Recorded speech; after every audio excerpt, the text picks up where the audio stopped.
bisikan-bisikan setan yang komunikasi aktif dengan hawa nafsu yang ada di dalam dirinya. Di dalam diri kita ada namanya hawa nafsu. Inna nafsa la ammartum bisu. Hawa nafsu mengajak kepada kejelekan di dalam diri kita, sehingga kita mengerti itu sebuah kebatilan tapi kita melakukannya. Kita menyeru hawa nafsu. Ada syaitan yang membisikkan pada kita sehingga kadang didengar oleh hati kecil kita, kita menolaknya. Tapi ternyata hati kecil yang ditutup oleh hawa nafsu, kita mengikutinya. Ini mengikuti. Wa yattabi kulla syaitanin marid. Mengikuti adalah setan yang mencelakakan, yang celaka mencelakakan, yang sesat menyesatkan. Nah ini yang biasa, yang menjadikan kita ragu, baik ragu dengan pikiran, ragu dengan hati, atau ragu dalam perilaku. Seolah-olah kita jadi meragukan. Loh, kita tahu kok itu dosa, kenapa kita masih melakukannya? Ya seolah-olah kayak orang ragu. Biarpun dia sebetulnya tidak ragu. Syaitan marid. Bisikan syaitan. Ammarah, nafsu ammarah. Dalam dia ada nafsu ammarah, nafsu. Hawa nafsu yang selalu mengajak kepada kejelekan. Selalu nafsu kita mengajak kepada kejelekan. Sehingga para ulama mengajari untuk menundukkan hawa nafsu. Jangan biasa nuruti hawa nafsu. An-nafsu katifli, kayak bayi. Kalau kita biarkan terus, kita akan nuruti, nggak ada habis-habisnya. Seperti bayi itu kalau lagi nyusui dibiarkan sampai umur 4 tahun juga masih nyusu, 5 tahun nyusu, mungkin jadi bapak-bapak bisa nyusu nanti. Maksudnya terus tidak berhenti nyusu. Harus kita putus, kita lawan hawa nafsu. Halus sekali hawa nafsu, sehingga hawa nafsu di dalam membawa kepada kebatilan bisa saja dalam bentuk ibadah loh ya. Dahsyatnya hawa nafsu. Sehingga yang melakukan ibadah tapi tujuannya maksiat itu hawa nafsu. Kalau setan itu the point, ayo melakukan zina, melakukan ini, melakukan. Kalau hawa nafsu tidak, berkelok-kelok. Sehingga mengatakan mana perbedaan hawa nafsu dengan setan? Secara pasti kita tidak bisa membedakan. Akan tapi ada tanda-tanda kalau ini bisikan hawa nafsu dan ini bisikan setan. Kalau setan itu intinya masuk neraka. Sehingga ada madakhil syaitan. Kalau bicara tentang membersihkan diri dengan cara melawan hawa nafsu, kita harus menutup madakhil, pintu-pintu setan masuk ke dalam diri kita untuk menjerumuskan. Ada pintu ini ada. Mereka menjadikan 7 pintu, 1 pintu. Misalnya pintunya setan masuk ke dalam diri kita. Hawa nafsu, setan. Cuman cirinya secara umum begini. Kalau setan itu kalau mengajak maksiat, selagi tidak selesai, tidak bisa jebol dengan maksiat ini, setan meninggalkan orang ini, tapi diajak untuk maksiat yang lainnya. Intinya masuk neraka. Tapi kalau hawa nafsu, selagi ingin menyalurkan maksiat yang itu, lihat, biarpun dibawa kemana, balik lagi ke situ, balik lagi ke situ. Ingin lihat handphone gambarnya apa, boleh lagi, sudah dilarang, balik lagi.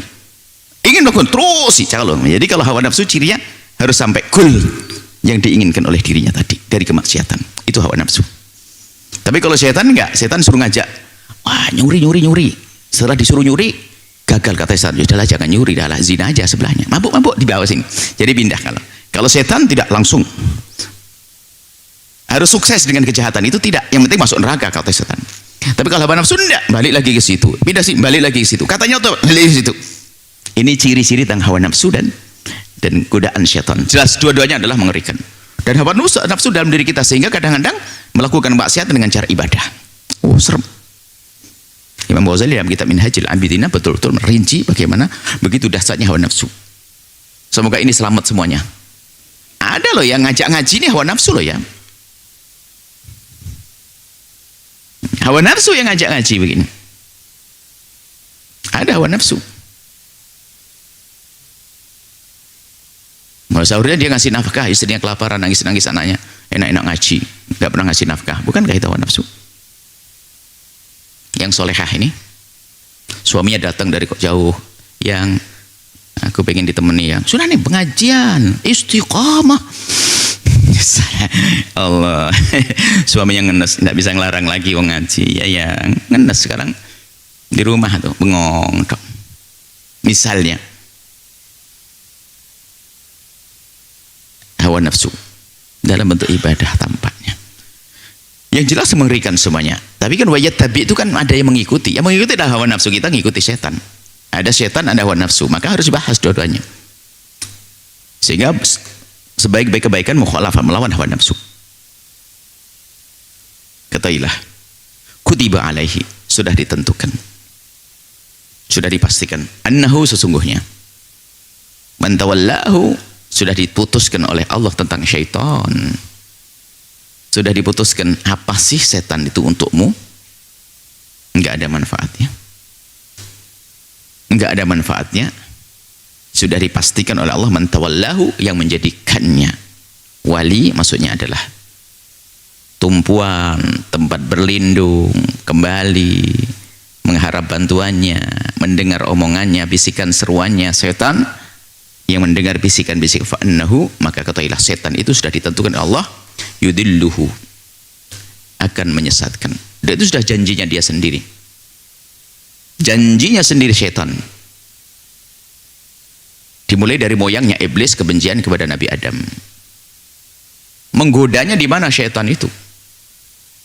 Ya, menggodanya di mana-mana. Setan bukan saja di tempat kotor saja, tempat perzinahan, tempat mabuk, tempat setan juga menggoda adalah ingin menculik hamba-hamba terkasih Allah di saat berada di jalan yang baik. Bisa saja setan berkomunikasi dengan hawa nafsu, sehingga di saat ingin melakukan kejahatan, karena dia dibisik oleh setan, hawa nafsu cerdas, seolah-olah melakukan kebaikan, ternyata dia ingin bebas melakukan kehinaan di balik kedok kebaikan yang dilakukannya.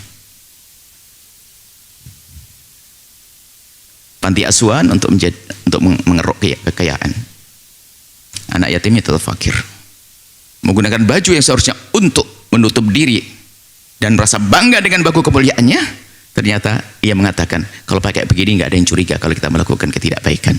Kebaikan dijadikan alat untuk menuju kehinaan. Ini pengakuan seorang wanita yang melakukan kehinaan. Ternyata justru dengan cara aku berdandan yang sangat syar'i, saya bisa melakukan banyak hal. Na'udzubillah. Lihat, jadi kebaikan pun bisa ditumpangi oleh syaitan. Maka harus waspada. Kebaikanmu hendaknya karena Allah.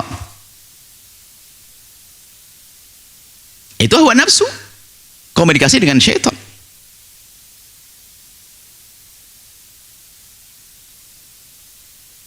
Bisa jadi seorang pencuri sudah siap kopiah, habis mencuri langsung pakai kopiah, dengar tasbihan begini biar nggak ditangkap semua orang. Kan? Karena kebaikan memang ya kebaikan dipandang oleh orang.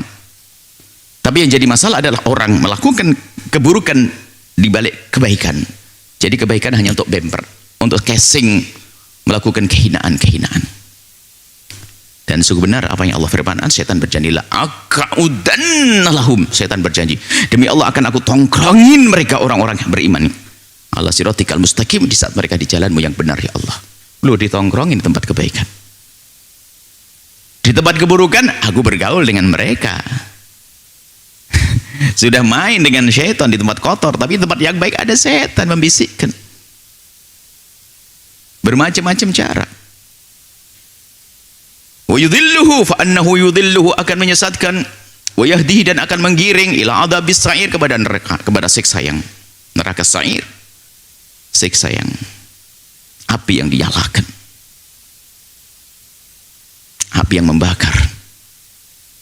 Nah, ini harus kita jadikan bahan renungan yang serius di dalam diri kita, sehingga hasilnya adalah kita susah melakukan kemaksiatan. Kalaupun bermaksiat, segera tobat kembali kepada Allah, rindu melakukan kebaikan. Semoga Allah memberikan kepada kita pemahaman yang benar, ilmu yang manfaat, menambahkan kerinduan kecintaan kita kepada Al-Quran, baca baginda Nabi Muhammad sallallahu alaihi wasallam.